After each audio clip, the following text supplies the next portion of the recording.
터져내려 묘실이 외부로 노출됐다. 무덤 내부는 그의 명성만큼이나 크고 화려하다. 다양한 벽화로 장식돼 있는 거대한 지하 궁전이다. 他在位的时候是辽朝达到顶点、鼎盛阶段，就一个顶点时期。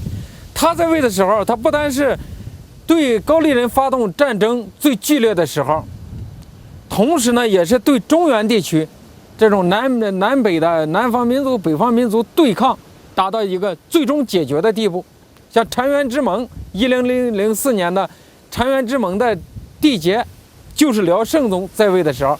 是他的统和22年。 대제국 거란의 전성기를 이끌었던 성종.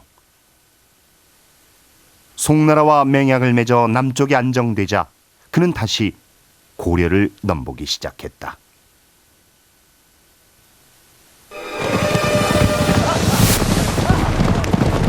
(1010년 11월) 거란 성종은 직접 40만 대군을 이끌고 압록강을 건넜다.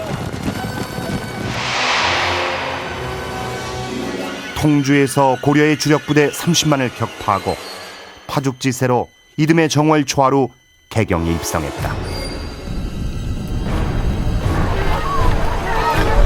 이미 나주로 피난한 현종이 직접 거란에 들어와 조공을 한다는 약속을 할 때까지 왕궁과 도성이 불타고 참혹한 약탈이 행해졌다.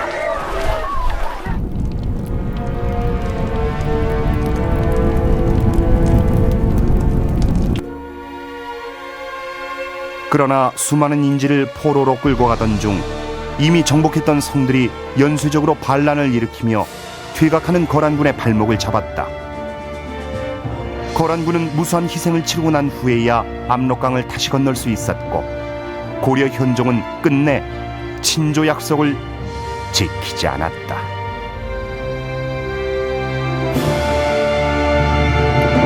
유목민족에서 출발한 거란은 사냥과 기마에 익숙해 별도의 훈련 없이 바로 전투에 동원될 수 있는 국민 전체가 군사 집단이었습니다.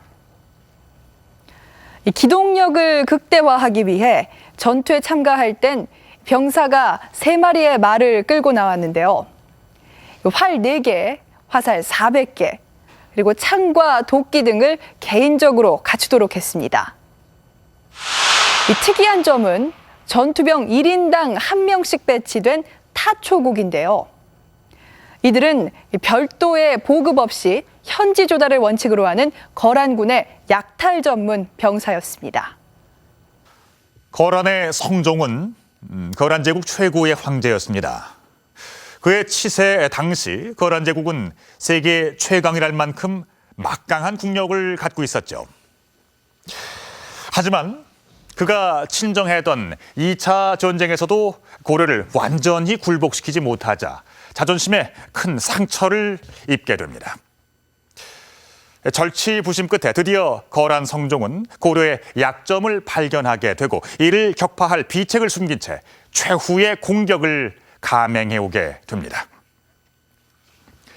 과연 거란의 전략은 무엇이었으며 고려는 또 어떻게 대응을 했을까요? 1018년 고려와 거란 최후의 전쟁이 시작됩니다.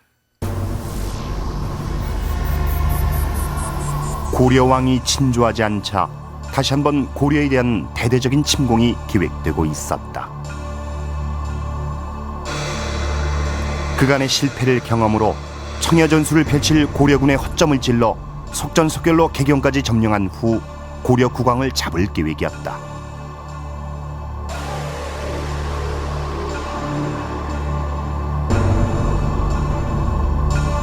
거란은 1018년 9월 전국의 말을 증발했으며 10월엔 정식으로 고려에 선전포고를 했다.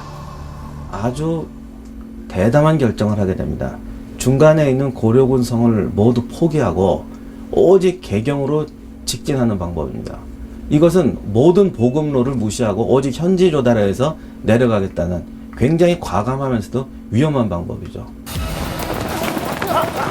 이를 위해 병력 수를 대폭 줄이는 대신 최정예인 황제 친위군을 주축으로 10만 명을 편성했다.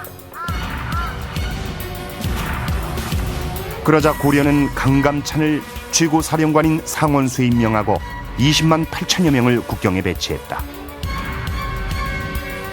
모두가 산성에 의지하는 청야전술을 벌일 것으로 예상했지만 강감찬의 생각은 달랐다. 강감찬은 기병 12,000을 뽑아 흥화진성 동쪽 삼교천 주변에 매복시켰다. 이곳은 그간 내원성에 집결한 거란군이 제일 먼저 공격하는 대상이 흥화진이란 공식을 완전히 깬 것이었다. 강감찬은 엉뚱한 곳에 부대를 매복시켜 놓고 있었다.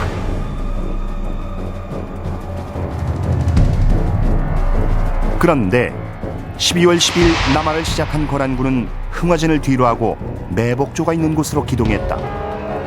강감찬은 개경 직공이란 적의 작전을 간파하고 있었던 것이다.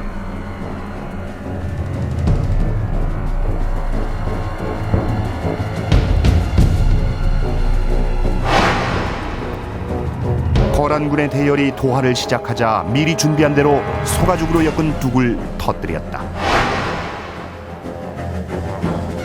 뜻밖의 공격에 전율이 흐트러진 거란군. 이때를 놓치지 않고 매복해 있던 12,000의 기병이 벼락처럼 거란군을 덮쳤다. 거란군은 그동안의 침입에서 항상 제일 먼저 공격했던 흥화진 성마저도 공격하지 않고 바로 통과해버립니다. 그런데 고려는 오히려 이 계획을 알아채고 삽교천에서 거란군을 공격해서 거란군에 이렇게 막대한 피해를 입힙니다. 소배합의 작전은 시간과 병력을 최대한 절약해서 개경으로 직경하는 것이었는데 흥화진에서 오히려 고려군의 역습을 당해서 상당한 병력을 잃게 됨으로 해서 모든 계획이 처음부터 틀어지게 되는 것입니다. 하지만 백전노장의 거란 사령관 소배합은 곧바로 병력을 수습해 남으로 진격했다. 강동 육주 부근에 집중되어 있는 고려의 방어군을 뚫고 개경을 치는 것이 목표였기 때문이다. 강감찬의 대응은 2개 부대 출격. 먼저 김종현이 지휘하는 만여 개의 기병을 개경으로 급파 수도 방어를 보강토록 했다. 또한 강민천 부대를 보내 거란군을 추격하며 교전을 유도, 거란군의 진격 속도를 최대한 늦추려 했다.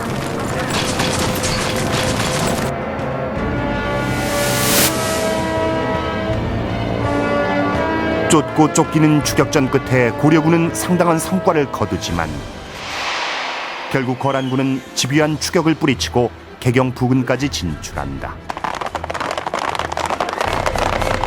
그러나 무혈입성했던 2차 전쟁과 달리 현종은 성문을 닫은 채 굳은 항전 의지를 보였다.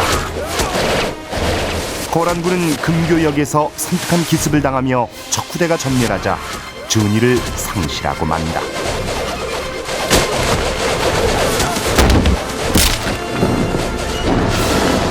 이 2차 침공 때만 해도 현종은 거란군이 올 때 개경을 싸우지 않고 포기했습니다. 하지만 이 마지막 상황에서는 현종이 개경을 떠나지 않고 사수를 결심합니다.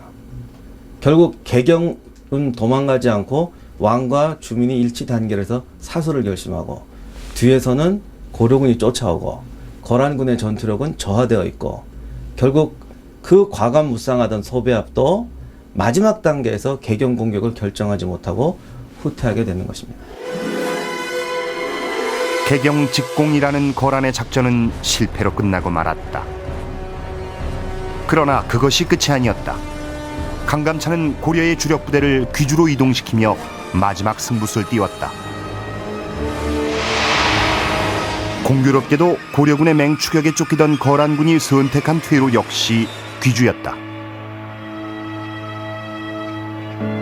현재 평안북도 구성군에 세워져 있던 귀주성, 서희의 담판을 통해 새로 쌓은 성이다. 그리고 27년 후 이곳은 고려와 거란의 오랜 전쟁의 종지부를 찍는 역사적 현장이 됐다.